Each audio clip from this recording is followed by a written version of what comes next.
무자비한 탄압에 투표권도 없는 나라가 한국이라던데요. 중국과 서구를 따라잡으려고 발악하는 그저 그런 아시아 국가 아닌가요? 한국은 낙후되고 뒤처졌어요. 혼란스럽고 위험한 국가에서 무슨 자유를 논하나요? 겉만 민주국가인 척하는 거지 실제론 자유가 없는 망국일 뿐이에요. 여기 한평생을 변호사로 살며 똑똑하다고 자부하는 스페인 여성이 있습니다. 중국인이 만든 AI 영상을 보며 혀를 차며 한국을 비난하고 있는데요. 이랬던 그녀가 이것을 보고 한국에 갈 결심을 하고 인생을 송두리째 뒤흔들 엄청난 일들을 경험했다고 합니다. 도대체 그녀에겐 어떤 일이 일어난 걸까요? 오늘의 사연 시작해 보도록 하겠습니다. 본 사연은 실제 사연을 바탕으로 인물 및 내용이 일부 각색되었습니다. 제가 한국에 가게 될 거라고는 생각도 못했어요. 나이 62세에 이르면 삶의 방식이 꽤나 고정된다고 할 수 있으니까요. 제 이름은 안나 산체스입니다. 저는 스페인 마드리드에서 평생 동안 변호사로 일해왔어요. 스페인의 법체계와 풍부한 문화에 자부심을 느꼈죠. 솔직히 말하면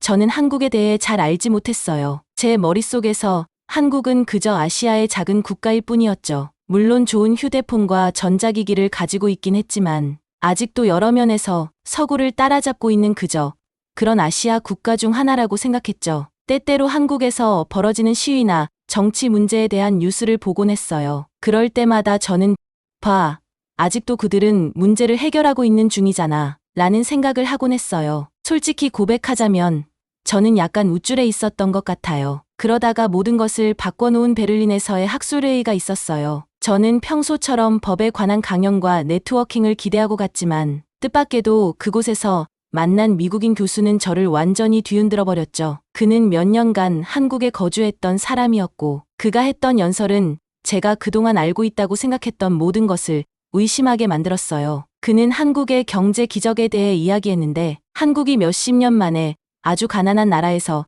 세계에서 가장 강력한 경제 중 하나로 성장했다고 했죠. 그 점도 인상적이었지만 제가 정말 관심을 갖게 된 부분은 그가 한국의 민주주의에 대해 이야기할 때였어요. 한국은 세계에서 가장 활기차고 참여적인 민주주의 중 하나를 가지고 있어요. 그가 이렇게 말했을 때 저는 눈썹을 치켜 올렸던 기억이 납니다. 정말로 스페인보다 미국이나 영국보다도 솔직히 말도 안 된다고 생각했어요. 하지만 그는 계속해서 말했죠. 한국 시민들이 얼마나 정부에 적극적으로 참여하는지, 평화로운 시위를 통해 어떻게 실제 변화를 만들어내는지, 그리고 모든 것을 뒷받침하는 강한 공동체 의식이 한국에 있다고 말이죠. 그의 말이 계속될수록 저는 더더욱 호기심이 생겼어요. 스스로 생각했어요. 과연 이게 다 사실일까? 한편으로는 그 말을 믿고 싶었지만 오랫동안 한국에 대해 확신해왔던 게 많았기에 전 여전히 회의적이었어요. 저는 그저 의심만 하고 싶진 않았어요. 직접 눈으로 확인해야겠다는 생각이 들었죠. 그래서 저는 그 자리에서 바로 결정해버렸어요. 제 자신도 놀랄 결정을 내렸죠. 한국에 가기로요. 단순히 하루 이틀이 아니라 제대로 된 방문을 하고 싶었어요. 무려 2주라는 기간을 잡고 떠나기로 결심했어요. 한국이란 곳에서 무슨 일이 벌어지고 있는지 제대로 보려면 그 정도의 기간은 필요하다 생각했죠. 솔직히 말하면 비행기와 호텔을 예약하면서도 여전히 의구심이 들었어요. 막상 그곳에 가면 그 교수가 말했던 것만큼 대단하진 않을 거야 라고 속으로 생각했어요. 하지만 동시에 약간의 설렘도 있었어요. 만약 그 교수가 맞다면 내가 전혀 알지 못했던 놀라운 일이 세상의 반대편에서 벌어지고 있다면 짐을 싸면서 열린 마음을 가지려고 노력했지만 몇십 년 동안 굳어진 생각을 바꾸는 것은 쉽지 않았어요. 저도 모르게 아마도 거리는 혼란스러울 거야 라거나 우리의 법체계에 비하면 그들의 법체계는 분명 엉망일 거야 라는 생각을 하고 있었죠. 비행 전날 밤 거실에 앉아 서울 지도를 바라봤어요. 서울은 너무 멀고 너무 낯설게 느껴졌고 긴장감과 기대감이 뒤섞인 감정이 들었어요. 내가 이 나이에 이걸 한다는 게 미친 짓은 아닐까?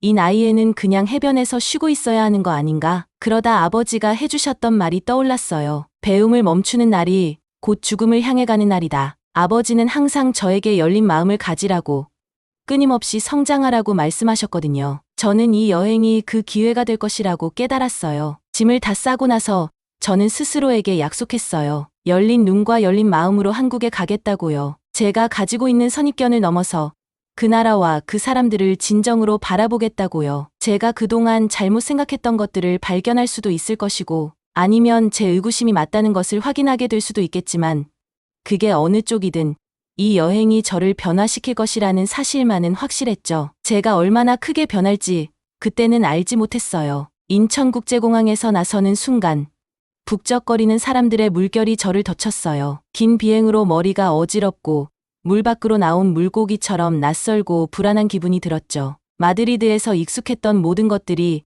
여기서는 너무나도 다르게 느껴졌어요. 깊게 숨을 들이마시고 무거운 여행 가방을 끌기 시작했어요. 그때 일이 벌어졌어요. 발이 무언가에 걸렸고 정신 차리기도 전에 넘어졌어요. 몸을 지탱하려고 했지만 이미 늦어버렸죠. 바닥에 세게 부딪히면서 발목에 날카로운 통증이 퍼졌어요. 잠시 동안 저는 그 자리에 멍하게 앉아 있었고 순간 창피함이 몰려왔어요. 지나가는 다른 사람들이 바빠서 바닥에 넘어진 늙은 외국인 정도야 그냥 지나칠 거라고 생각했어요. 하지만 전혀 다른 일이 벌어졌어요. 갑자기 제 주변에 사람들이 모여들었어요. 한 젊은 남성이 정장을 입고 제 옆에 무릎을 꿇고 괜찮냐고 물었어요. 친절한 얼굴의 한 여성이 제 흩어진 짐들을 모아주었고 또 다른 사람은 물병을 가져오려고 뛰어갔어요. 그들의 친절함에 감동받았어요. 이 낯선 사람들은 이름조차 모를 저를 돕기 위해 기꺼이 나서주었죠. 한 남성은 가까운 가게로 달려가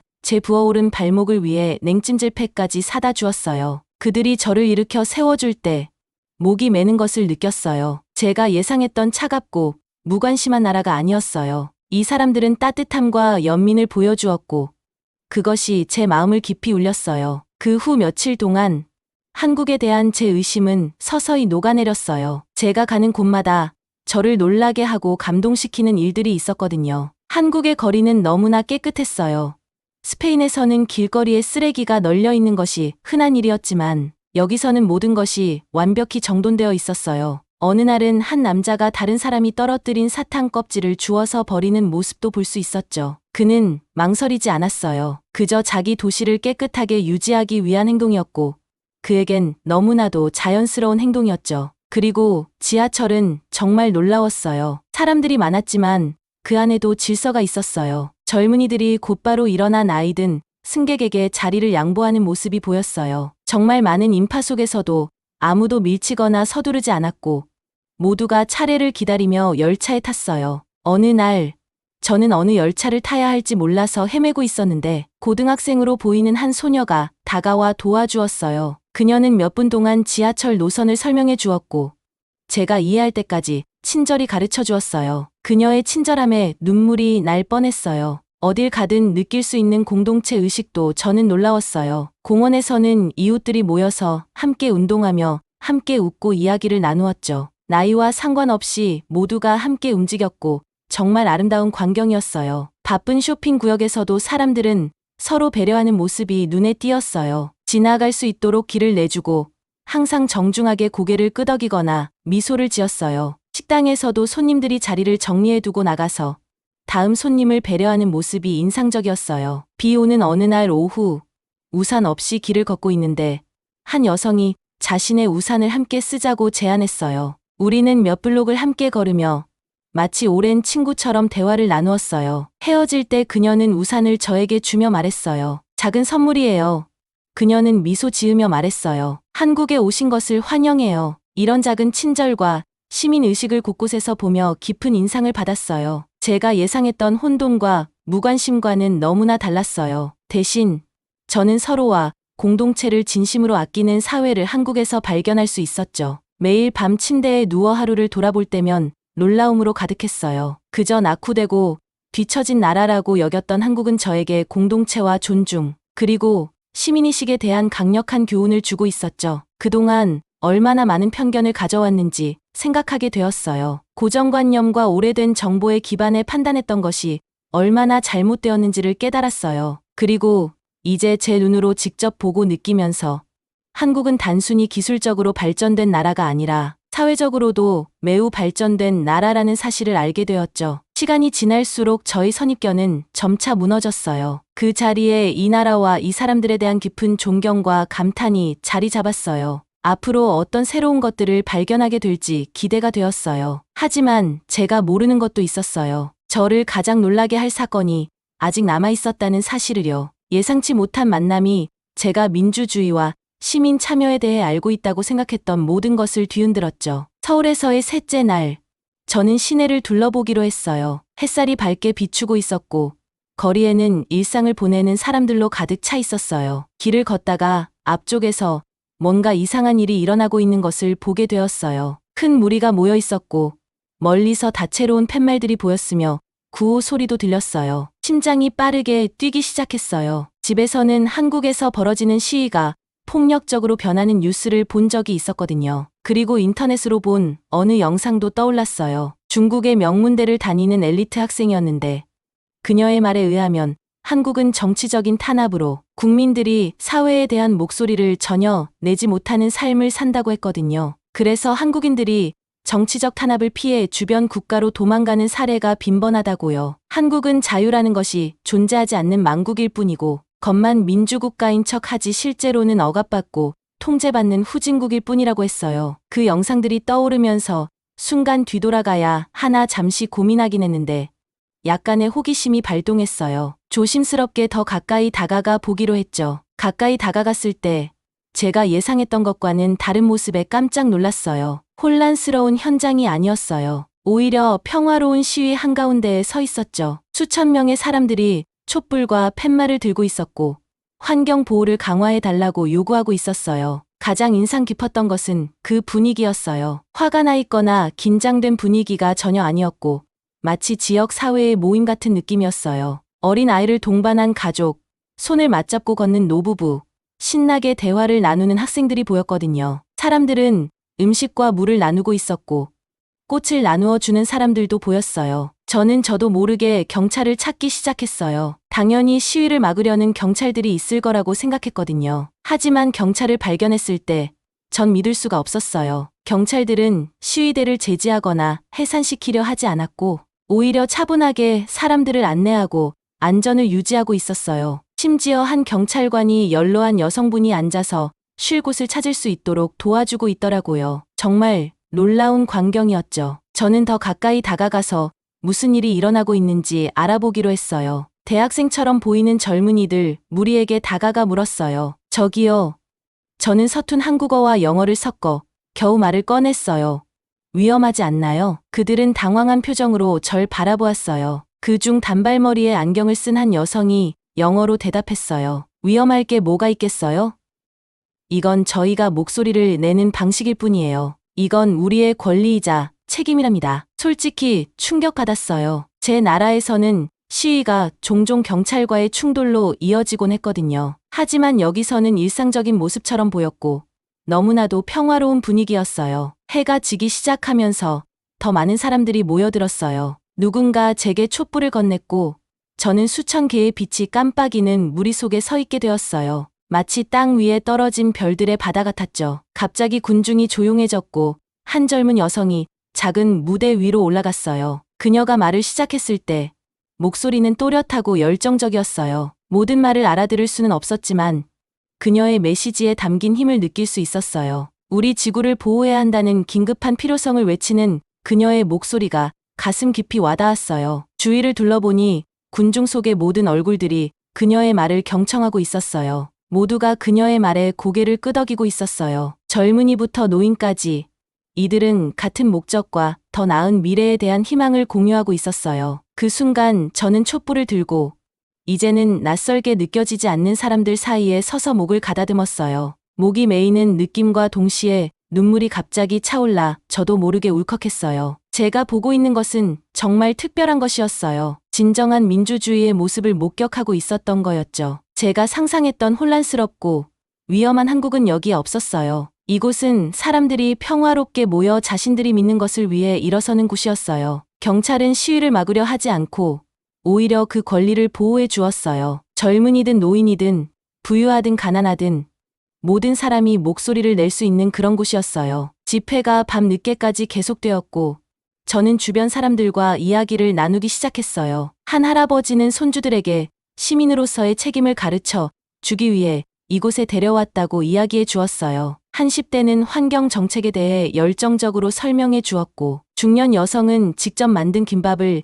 나에게 나누어 주며 힘을 내라고 했어요. 시간이 흐르는 것도 모른 채 군중의 에너지, 열정적인 연설, 그리고 주변을 감싸는 공동체 의식에 완전히 사로잡혀 있었어요. 마침내 주최자들이 집회의 종료를 알렸고 사람들은 대화를 나누며 천천히 흩어지기 시작했어요. 그날 밤 호텔로 돌아가는 길에 마음은 복잡했어요. 한국에 대해 알고 있다고 생각했던 모든 것이 단 몇 시간 만에 완전히 뒤바뀌었거든요. 이 나라에 대해 의심을 확인하고 싶어 오긴 했지만 오히려 제가 믿고 있던 민주주의, 시민 참여, 공동체의 힘에 대해 다시 생각하게 되는 시간들이었어요. 그동안 저 혼자 너무 성급하게 판단했던 이곳에 대해 제대로 배워야 할 부분들이 많다는 것을 깨달았어요. 그리고 제 한국에서의 여정은 이제 막 시작되었다는 것을 느꼈죠. 발견할 것들이 너무나도 많았고 저를 기다리는 놀라운 일들이 많았어요. 서울에 온 이후 처음으로 앞으로 다가올 날들이 기대되었어요. 그날 밤 침대에 누워 수천 개의 촛불이 어둠 속에서 깜빡이는 장면이 머릿속에서 떠나지 않았어요. 제가 예상하지 못했던 곳에서 발견한 강렬한 상징과도 같은 빛이었죠. 다음 날 아침 머릿속에는 수많은 질문으로 가득 차 있었어요. 다 안다고 생각했던 이 나라가 어떻게 나를 이렇게 놀라게 할 수 있을까? 저는 더 많은 것을 배우고 싶었어요. 지역 커뮤니티 센터를 방문하기로 결심했어요. 한국인들이 강한 공동체 의식을 가지고 있다고 들었지만 직접 확인해보고 싶었어요. 그곳으로 걸어가면서 깨끗한 거리에 한 번 더 놀랐어요. 그리고 그곳을 지나가는 사람들은 자신의 동네의 자부심을 느끼는 것 같았어요. 센터에 도착했을 때 가장 먼저 들었던 건 많은 사람들의 큰 웃음소리였어요. 안으로 들어서자 큰 방이 보였고 그곳에는 다양한 활동들이 펼쳐지고 있었어요. 어르신들이 그림을 그리고 운동을 하고 담소를 나누고 있었어요. 하지만 제 눈을 사로잡은 것은 바로 10대들이었어요. 그들은 휴대폰을 만지작거리지도 않고 구석에 몰려있지도 않았어요. 오히려 그곳에 계신 어르신들과 함께 시간을 보내며 도와주고 함께 대화를 나누고 있었어요. 스페인에서는 세대 차이에 대해 자주 이슈가 되곤 하거든요. 젊은이들과 노인들이 서로 잘 어울리지 않아요. 하지만 여기에서는 나이가 전혀 중요하지 않은 것 같았어요. 궁금한 마음에 한 여성을 향해 다가갔어요. 그녀는 이곳을 관리하는 사람처럼 보였어요. 여기서 무슨 일이 일어나고 있는지 알려주실 수 있나요? 번역기와 서툰 한국말, 영어를 섞어서 물어봤어요. 그녀는 따뜻하게 웃으며 대답했어요. 물론이죠.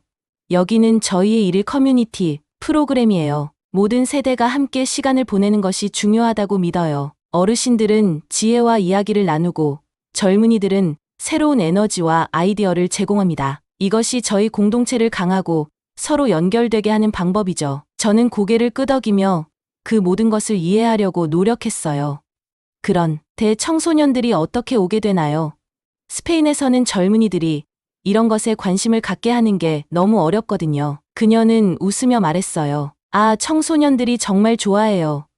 그들은 어르신들로부터 많은 것을 배우고 그것이 그들에게 목적의식을 줍니다. 게다가 재미있잖아요. 그때 뒤에서 큰 소리가 들렸어요. 뒤돌아보니 한 노신사가 바닥에 쓰러져 있었어요. 그는 가슴을 움켜쥐고 고통스러워 보였어요. 심장이 빠르게 뛰기 시작했어요. 너무 혼란스러웠어요. 하지만 그 다음에 벌어진 일은 나를 놀라게 했어요. 방 안은 마치 잘 훈련된 기계처럼 움직였어요. 한 청소년이 앰뷸런스를 부르고 두 명은 노신사를 편안한 자세로 도와주었어요. 한 노부인은 그의 손을 잡고 부드럽게 말을 걸어 그를 진정시켰고 또 다른 사람은 물 한 잔을 가져왔어요. 저는 그대로 얼어붙어서 놀라워할 뿐이었죠. 그들에겐 혼란도 당황함도 없었어요. 모두가 정확히 무엇을 해야 할지 알고 있었고 마치 이 순간을 위해 연습이라도 한 것 같았어요. 몇 분 안에 구급대원들이 도착했어요. 사람들은 이미 알아서 조직적으로 움직이고 있었어요. 한 사람은 그 남자의 가족에게 연락을 자원했고 다른 사람은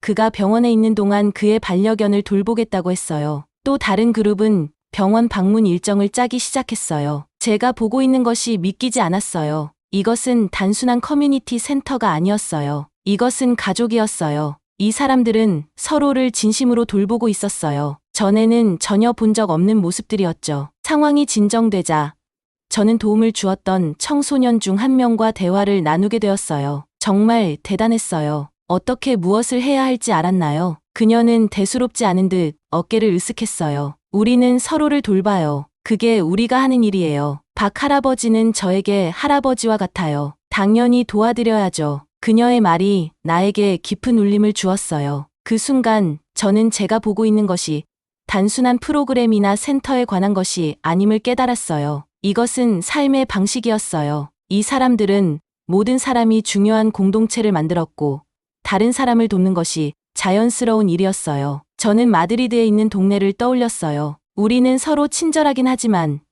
이런 수준의 배려와 연결고리는 전혀 다른 차원이었거든요. 그날 센터를 떠날 때 전 약간 달라진 기분이 들었어요. 세상이 조금 더 밝아 보였고 희망이 조금 더 느껴졌어요. 그날 밤 호텔 방에서 제가 본 것들에 대해 계속 생각했어요. 평화로운 시위, 커뮤니티 센터, 위기 상황에서 사람들이 함께하는 모습, 이 모든 것이 연결되어 있었어요. 이것은 단순히 경제적으로 잘 사는 나라에 관한 것이 아니었어요. 이것은 우리가 함께할 때 더 강해지고 서로를 돌볼 때 더 나아질 수 있다는 중요한 진리를 터득한 사회에 관한 것이었어요. 저는 한국으로의 여정이 단지 새로운 곳을 보는 것이 아니라 세상과 내 자신을 새롭게 보는 것이었다는 것을 깨달았어요. 생각할 것이 많았고 공유할 것이 더 많았어요. 서울에서의 마지막 며칠 동안 저는 현지의 로펌을 방문하기로 결심했어요. 저도 변호사이다 보니 한국의 법 체계가 어떻게 운영되는지 정말 궁금했어요. 저는 매우 형식적이고 엄격한 분위기를 예상했는데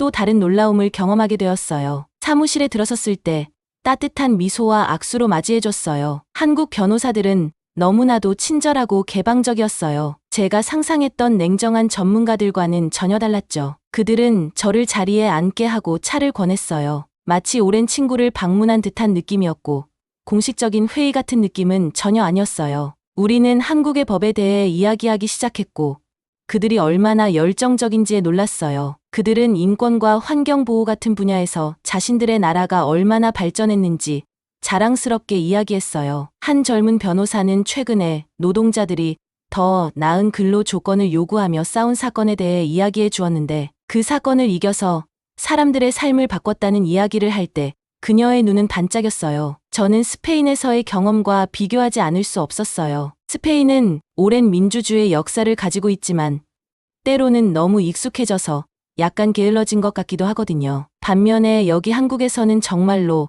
더 나은 세상을 만들기 위한 에너지와 헌신을 느낄 수 있었어요. 우리가 대화를 나누던 중 나이 지긋한 한 남성분이 저를 따뜻한 미소로 지켜보고 있었어요. 그분은 자신을 김 변호사라고 소개했어요. 그는 로펌의 시니어 파트너였죠. 아마도 제 얼굴에 놀라움이 드러났던 것 같아요. 그는 웃으면서 우리가 멀리 왔어요. 우리 민주주의는 아직 당신의 나라에 비하면 젊지만 많은 것을 배웠어요. 라고 말했어요. 제가 그가 무슨 뜻인지 물었을 때 그의 대답은 제게 깊은 인상을 남겼어요. 한국에서의 발전은 저절로 일어나는 것이 아닙니다. 지속적인 노력과 모든 사람의 참여가 필요하죠. 모든 시민이 우리나라의 미래를 형성하는 데 역할을 합니다. 그의 생각은 저에게 큰 흥미를 주었어요. 제가 전에 보았던 시위가 떠올랐어요. 모든 연령대의 사람들이 평화롭게 모여 자신들의 목소리를 내고 있었죠. 또 젊은이들과 나이 든 사람들이 함께 일하는 공동체 센터도 기억났어요. 그리고 지금 이 로펌에서도 마찬가지로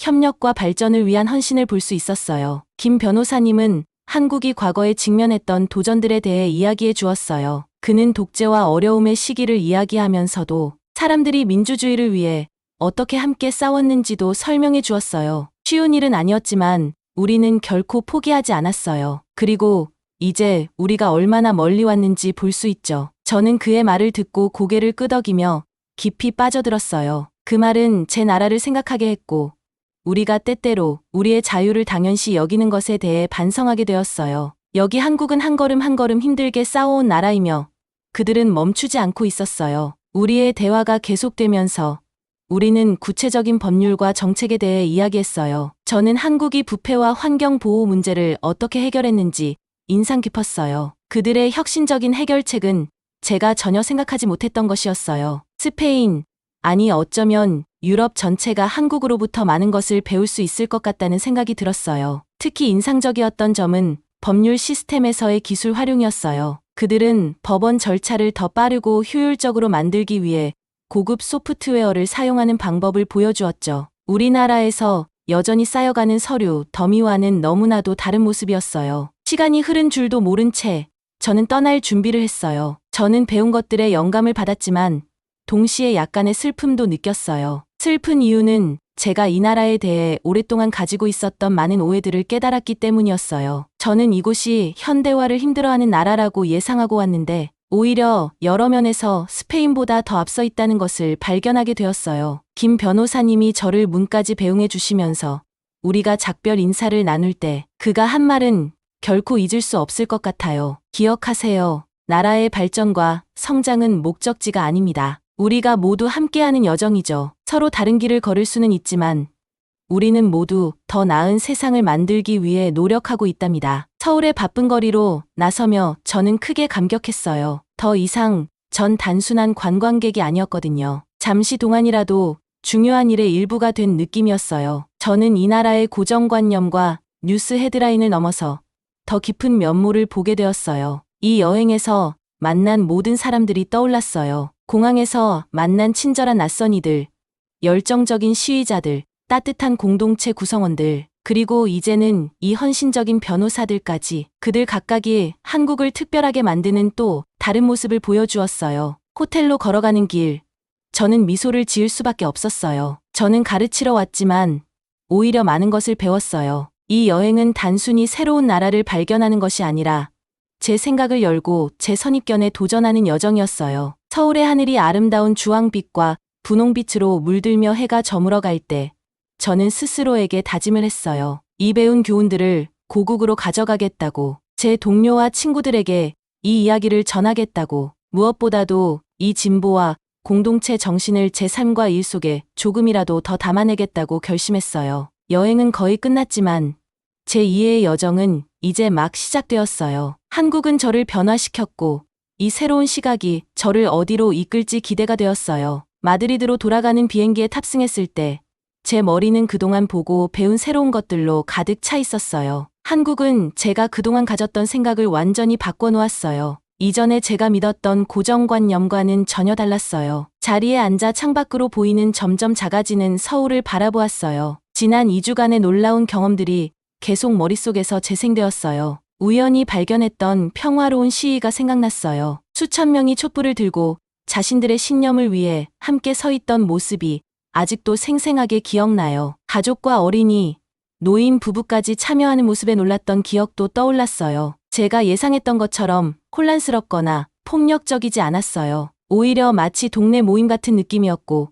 사람들은 음식을 나누고 물을 나눠주기도 했어요. 시위에서 본 경찰들도 너무 인상 깊었어요. 그들은 공격적이거나 무섭지 않았고 오히려 사람들을 안내하고 심지어 시위자들에게 물을 제공하기도 했어요. 그 모습을 본 적이 없었던 저는 한국의 민주주의에 대한 접근 방식이 제가 알던 것과 얼마나 다른지 깨달을 수 있었죠. 지역사회센터에서 만났던 노인들과 청소년들이 함께 웃으며 대화하고 자연스럽게 협력하던 모습, 쓰러진 노인을 신속하게 돕기 위해 노력하던 모습들 모두가 감동적이었어요. 엄격하고 형식적인 분위기일 것이라 예상했던 한국의 로펌 회사에서도 한국이 얼마나 인권과 환경법 같은 분야에서 발전했는지, 얼마나 많은 면에서 한국이 스페인보다 앞서 있는지를 알 수 있었죠. 비행기가 점점 높이 오를 때 그동안의 일들이 주마등처럼 떠오르면서 여러 감정이 교차했어요. 한국을 떠나게 되어 슬프기도 했지만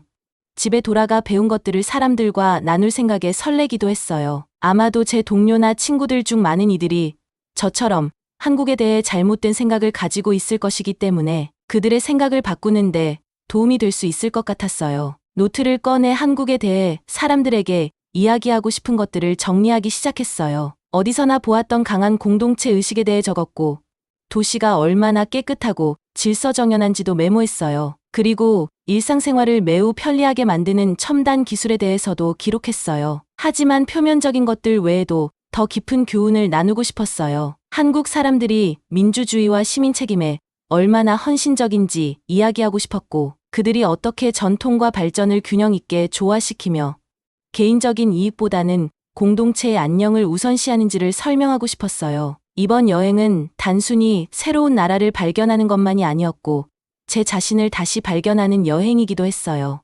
62세인 저에겐 저만의 세계관이 어느 정도 굳어졌다고 생각했는데 한국은 제게 배우고 성장하는데 나이는 상관없다는 것을 보여주었어요. 새로운 에너지와 목적 의식이 생겨났어요. 집에 돌아가면 이번에 배운 것들을 제 삶과 일에 어떻게든 적용해 보기로 결심했어요. 우리 동네에서도 공동체 행사를 조직할 수 있을 것 같았고, 지방자치에 더 적극적으로 참여하거나 평화로운 시위를 독려할 수도 있겠다는 생각이 들었어요. 비행 승무원이 음료를 가지고 와서 제 생각을 잠시 멈췄어요. 물을 마시며 다시 창밖을 바라보았어요. 이제 서울의 불빛은 작은 점으로 변해 멀어져 가고 있었지만 제 안에는 새로운 빛이 켜졌어요. 그것은 이해와 존경, 그리고 더 연결된 세상을 위한 희망의 빛이었어요. 나머지 비행 시간 동안 제가 경험한 것들을 어떻게 나눌지에 대해 생각했어요. 지역 학교에서 강연을 하거나 신문에 기고문을 쓰거나 블로그를 시작하는 것도 상상해 보았어요. 사람들에게 한국에 대한 진실을 알려주고 싶었어요. 뉴스나 고정관념만이 아니라 제가 실제로 보고 배운 것들을 말이죠. 또한 제 행동을 어떻게 바꿀 수 있을지에 대해서도 생각해 보았어요. 제가 만났던 한국 사람들은 매우 공손하고 배려심이 많았거든요. 그들은 항상 자신의 행동이 다른 사람에게 미치는 영향을 생각하는 것 같았고, 그게 제게 깊은 인상을 남겼어요. 저도 집에 돌아가면 그들처럼 행동하려고 노력해야겠다고 결심했어요. 비행기가 마드리드로 착륙하기 시작할 때 저는 흥분되면서도 약간 긴장되었어요. 사람들의 생각을 바꾸는 것이 쉽지 않기 때문에 어떤 사람들은 제 말을 듣지 않으려 하거나 믿지 않을 수도 있겠죠. 하지만 저는 기꺼이 마음을 먹었어요. 짐을 챙기고 비행기에서 내릴 준비를 했어요. 복도로 걸어나가면서 근처 창에 비친 제 모습을 보았어요. 제가 뭔가 달라 보였어요. 더 활기차고 더 열린 마음을 가진 것처럼 보였어요. 이번 여행이 저를 어떤 식으로 변화시켰는지 조금씩 느껴지는 순간이었죠.